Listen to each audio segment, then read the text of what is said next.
بسم اللہ الرحمن الرحیم۔ السلام علیکم۔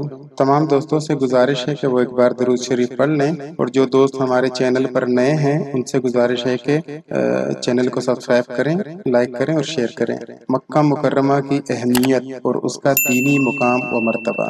بلد الحرام مکہ اللہ تعالیٰ اور رسول اللہ صلی اللہ علیہ وسلم کو سب شہروں سے زیادہ محبوب ہے، مسلمانوں کا قبلہ اور ان کی دلی محبت کا مرکز ہے، حج کا مرکز اور باہمی ملاقات و تعلقات کی آماجگاہ ہے۔ روز اول ہی سے اللہ تعالیٰ نے اس کی تعظیم کے پیش نظر اسے حرم قرار دے دیا تھا۔ اس میں کعبہ ہے جو روئے زمین پر اللہ تعالیٰ کی عبادت کے لیے بنایا جانے والا سب سے پہلا گھر ہے۔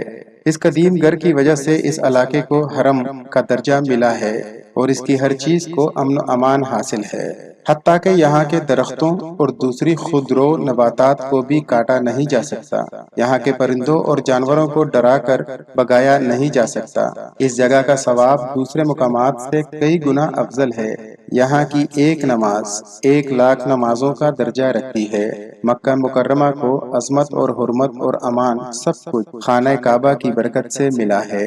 فرمان باری تعالیٰ ہے، جو شخص اس حرم میں داخل ہو جائے امن والا ہے۔ اللہ تعالیٰ نے اس کی عظمت و تقدس کے اظہار کے لیے اس کی قسمیں اٹھائی ہیں۔ فرمایا قرآن میں، مجھے اس شہر کی قسم ہے۔ رسول اللہ صلی اللہ علیہ وسلم نے اس شہر مکہ کو مخاطب کرتے ہوئے فرمایا تھا، اللہ کی قسم، تو اللہ تعالیٰ کی زمین میں بہترین جگہ ہے اور اللہ تعالیٰ کو محبوب ترین ہے۔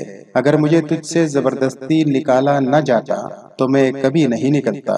حضرت کعب احبار رحمت اللہ علیہ فرماتے ہیں، اللہ تعالیٰ نے شہروں کو چنا تو سب سے زیادہ بلد الحرام کو پسند فرمایا۔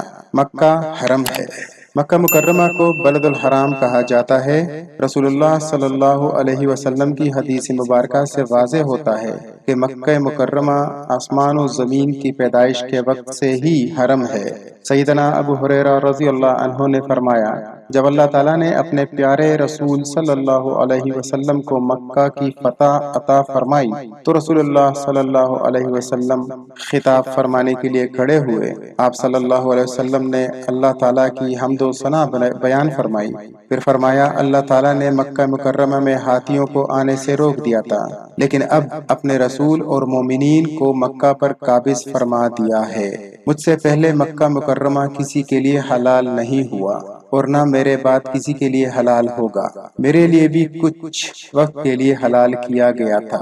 خبردار، اس کے کسی شکار کو ڈرا کر بگایا نہ جائے، اس کے کانٹے دار درخت نہ کاٹے جائیں، اس سے مراد سرسبز نباتات ہیں۔ اس میں گری پڑی چیز نہ اٹھائی جائے، البتہ جو اعلان کرے وہ اٹھا سکتا ہے۔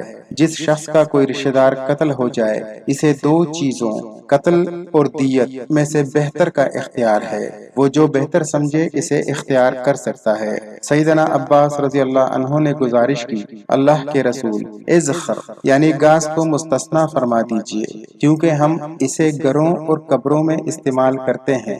آپ صلی اللہ علیہ وسلم نے فرمایا، ہاں، اذخر مستثنیٰ ہے، اسے کاٹا جا سکتا ہے۔ حدود حرم۔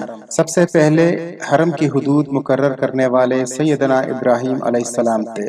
سیدنا ابراہیم علیہ السلام نے سیدنا جبرائیل علیہ السلام کی ہدایات کے مطابق حرم کی برجیاں نصب کیں، پھر ان میں کوئی تبدیلی نہ کی گئی، حتیٰ کہ رسول اللہ صلی اللہ علیہ وسلم نے فتح مکہ کے سال سیدنا تمیم بن اسد خزاعی رضی اللہ تعالی عنہ کو بھیجا۔